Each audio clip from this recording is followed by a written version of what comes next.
On va commencer pour la première étape avec SpeedScriber, c'est donc le logiciel que vous voyez là que j'utilise en ce moment. Ça va nous permettre de fixer des sous-titres à peu près calés sur les voix et dans la langue de départ des personnes qui parlent dans votre film. Et donc à gauche, vous allez pouvoir importer tout simplement votre fichier, par exemple celui-ci. Là à droite, vous avez le nombre de minutes disponibles sur votre compte et là comment acheter des minutes de sous-titrage. Là, ce que vous allez sélectionner, c'est la langue dans laquelle se trouve votre voix actuelle, puisqu'il va détecter vos voix. Vous lui dites combien il y a de personnes à parler, et vous faites traduire. Enfin, transcrire plutôt. Ensuite, vous allez arriver à ceci. Hop.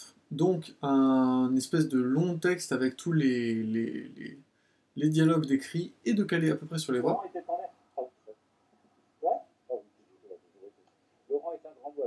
Voilà, donc par exemple de cette façon, ça va être calé sur les voix de façon approximative et vous pouvez les modifier à l'intérieur. Par contre, vous verrez qu'il y a pas mal de défauts, comme le fait que ça ne passe pas d'un speaker à un autre comme ça devrait l'être. Il peut y avoir des fautes de tout simplement d'écriture, etc., qui sont donc à modifier. Donc ça, je vous invite tout simplement à les modifier au fur et à mesure. C'est ce que je suis actuellement en train de faire pour ce texte-là, c'est-à-dire que toute la suite là est en train d'être corrigée. Si par exemple vous avez une musique avec des paroles qui vous détectent des voix, laissez ce qui a été écrit et vous modifierez ça directement plus tard dans Final Cut Pro. Ce sera plus facile que de le modifier ici dans ce logiciel-là. La plupart des choses, on va dire, à part les fautes d'écriture, la plupart des choses, sinon, je les modifie plutôt dans Final Cut Pro directement. Une fois que vous avez fini votre texte, vous allez dans File, tout en haut à gauche, Export, iTunes Time Text.itt.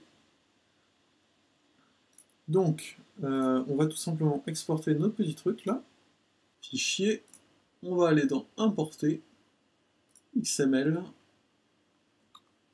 non, justement, ce ne sont pas des XML,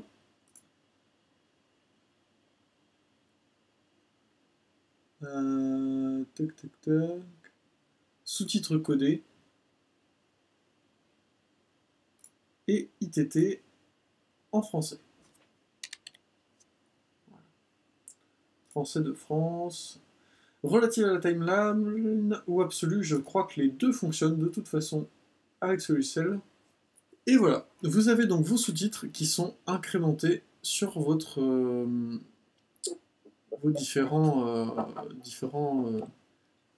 moments.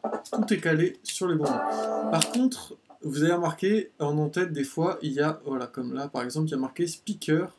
En fait, ce qui est un peu dommage, c'est que ça récupère le nom des personnes qui parlent du logiciel SpeedScriber. Je vous invite donc à les effacer, vous pouvez les retrouver ici, ça va vous faire gagner du temps. Voilà, vous allez directement là, vous allez tout en haut par exemple, et vous enlevez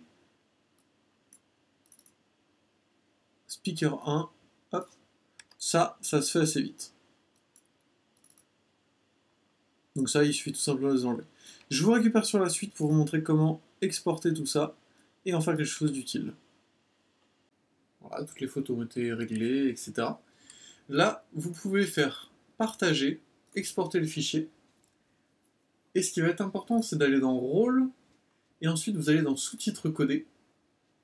Alors là, il va y avoir deux choses différentes. Soit vous voulez que votre fichier de sous-titres soit un fichier indépendant, comme par exemple pour une sélection de langues, si on veut activer par exemple l'anglais sur un fichier, le français, différentes en fait, pistes de sous-titres.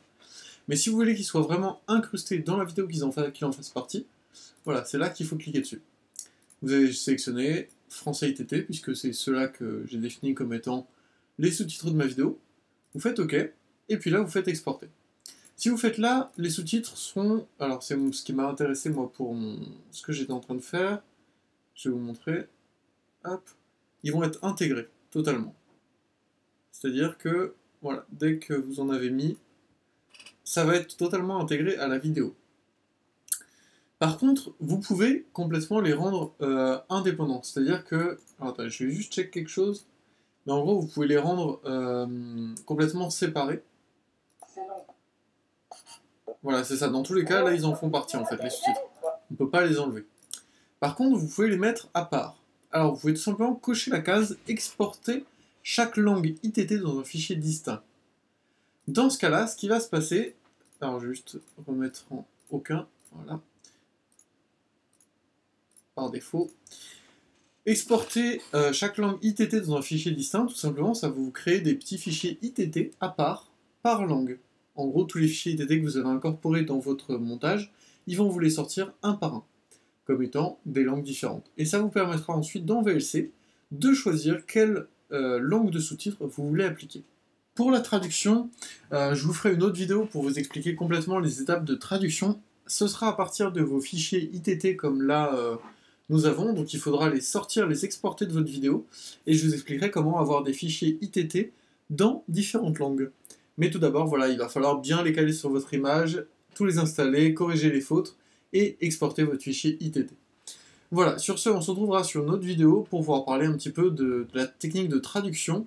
Il y a une technique automatisée qui vous permettre de traduire directement tous vos sous-titres, et ensuite vous pourrez les retravailler pour pouvoir les réincrémenter et qu'ils soient propres dans différentes langues.